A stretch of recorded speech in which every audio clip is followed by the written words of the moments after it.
Hello दोस्तों, स्वागत है आप सभी का आपके अपने यूट्यूब चैनल आरजी स्किल्स में। तो आज की इस वीडियो में हम आपको Madhya Pradesh warehousing and logistic corporation के अंतर्गत आने वाली भर्ती परीक्षा के बारे में जानकारी लेकर आए हैं, जो कि फॉर्म भरने की प्रारंभ तिथि Madhya Pradesh PEB professional examination board की वेबसाइट से 5 जनवरी 2023 को आवेदन पत्र भरने प्रारंभ होंगे। और आवेदन पत्र भरने की जो अंतिम तिथि है 19 जनवरी है और 24 तारीख तक आप उसमें संशोधन कर सकते हैं। तो आप हमारे साथ अंत तक बने रहिए। हम पूरी एक एक वैकेंसी के बारे में फुल डिटेल में आपको पूरी जानकारी देंगे एवं सिलेबस के बारे में भी जानकारी देंगे और कितने नंबर का प्रश्न पत्र आएगा, संपूर्ण जानकारी आपको इस वीडियो में मिलेगी। तो आइए अब हम इसमें बात करते हैं कि फॉर्म भरने की फ़ीस। तो जनरल कैंडिडेट के लिए 500 रुपये और अन्य कैटेगरी के लिए 250 रुपये परीक्षा फ़ीस है। 15 मार्च 2023 से प्रश्न पत्र प्रारंभ होंगे, जो कि 2 पाली में होंगे, प्रथम एवं द्वितीय पाली में।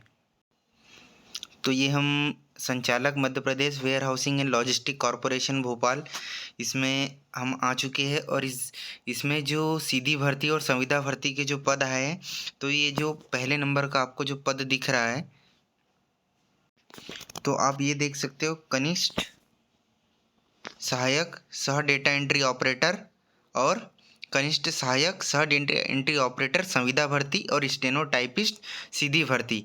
तो ये कनिष्ठ सहायक डेटा एंट्री ऑपरेटर सीधी भर्ती से जो पद है वह है 7 और संविदा भर्ती से जो डेटा एंट्री ऑपरेटर के पदों की संख्या 42 है और स्टेनो टाइपिस्ट के पदों की संख्या 5 है। तो दोस्तों अब हम इसमें आपके क्वालिफ़िकेशन की बात करते हैं कि क्या क्या क्वालिफ़िकेशन इस भर्ती में मांगा गया है। तो अगर आपने अभी तक हमारा चैनल सब्सक्राइब नहीं किया है तो हमारा चैनल सब्सक्राइब कर ले, ताकि ऐसे ही इन्फॉर्मेटिव वीडियोस आपको मिलती रहे, और बेल आइकन पर भी क्लिक कर ले ताकि आगामी आने वाली सभी वीडियोस आपको मिल जाए। तो अब आइए हम बात करते हैं क्वालिफ़िकेशन के। तो Madhya Pradesh warehousing and logistic corporation Bhopal Madhya Pradesh, तो जो पोस्ट कोड 9 है, जो कि सीधी भर्ती है कनिष्ठ सहायक सह डेटा एंट्री ऑपरेटर के, जिसके कि कुल 7 पद हैं।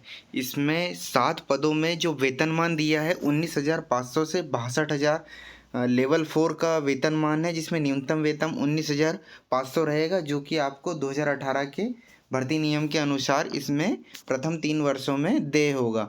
अब शैक्षणिक योग्यता की अगर हम बात करते हैं तो डेटा एंट्री ऑपरेटर सीधी भर्ती के पदों पर न्यूनतम 60% अंकों के साथ किसी भी विषय में आपसे स्नातक मांगा गया है, और शासन द्वारा मान्यता प्राप्त निम्नांकित एक संस्था से न्यूनतम 1 वर्ष का कंप्यूटर डिप्लोमा।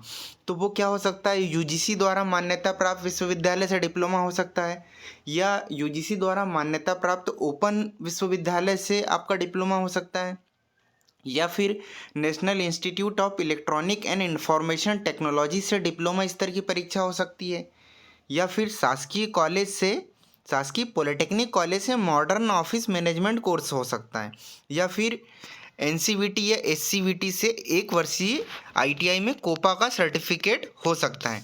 अब ये जो बिंदु क्रमांक 2 के अतिरिक्त अन्य अर्हताएँ भी मान्य होगी, जैसे कि बी में सीएसआईटी या MCA BSc,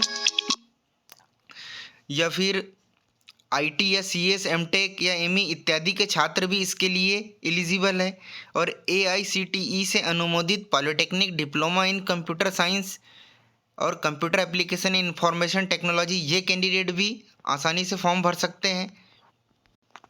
BSc BCom degree जिनमें केवल कंप्यूटर के एक विषय का अध्यापन सम्मिलित है, वो इसके लिए एलिजिबल नहीं है। इसके अतिरिक्त जो तीसरी चीज़ इसमें चाहिए, इसमें सीपीसीटी का वैध स्कोर कार्ड चाहिए। अब जो पोस्ट कोड 10 आई है, अभी हमने जो सहायक डेटा एंट्री ऑपरेटर के पद देखे वो सीधी भर्ती के थे।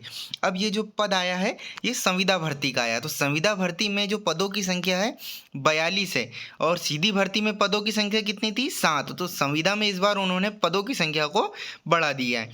इसमें जो शैक्षणिक योग्यता है सेम है, उसमें किसी भी प्रकार का कोई चेंज नहीं है। 60% के साथ आपको स्नातक चाहिए इन किसी भी एक इंस्टीट्यूट से, आपको 1 वर्ष का कंप्यूटर का डिप्लोमा, और साथ में आपको सीपीसीटी का दक्षता का स्कोर कार्ड चाहिए। अब जो नेक्स्ट वैकेंसी आई है स्टेनो टाइपिस्ट, तो स्टेनो टाइपिस्ट में पदों की संख्या 5 है, ये सीधी भर्ती है। इसमें शैक्षणिक योग्यता की हम बात कर लेते हैं तो मान्यता प्राप्त विश्वविद्यालय से क्या चाहिए, इसमें एक तो स्नातक चाहिए और हिंदी शीघ्र लेखन में आपको 80 शब्द प्रति मिनट की आपको स्पीड चाहिए। और उसके अलावा बाकी जो अभी हमने बात की थी कि किसी भी एक संस्था से कंप्यूटर वर्ष में 1 वर्षीय डिप्लोमा, तो वो सेम ही है। कोपा के स्टूडेंट अच्छे से ध्यान रखें कि वो भी इसमें फॉर्म भर सकते हैं। और इंजीनियरिंग में BE CS IT MCA BSc और MSc के छात्र भी इसमें फॉर्म भर सकते हैं। CPCT का स्कोर कार्ड अनिवार्य है। तो ये वैकेंसी की बात हो गई। अब आइए हम इसमें परीक्षा पैटर्न और क्वेश्चंस की बात कर लेते हैं कि कितने प्रश्न आए। प्रश्न पत्र में टोटल 200 अंक का होगा, जो कि भाग अ और भाग ब में विभाजित होगा। भाग अ की अगर हम बात करते हैं तो भाग अ में सामान्य विज्ञान, सामान्य हिंदी और सामान्य अंग्रेजी और गणित के 100 प्रश्न आएंगे। वहीं भाग ब की अगर हम बात करते हैं तो सामान्य ज्ञान, अभिरुचि, सामान्य कंप्यूटर ज्ञान, तार्किक योग्यता और सामान्य प्रबंधन के 100 प्रश्न आएंगे। तो दोस्तों ये रही आपकी मध्य प्रदेश लॉजिस्टिक कॉरपोरेशन की भर्ती। Thank you.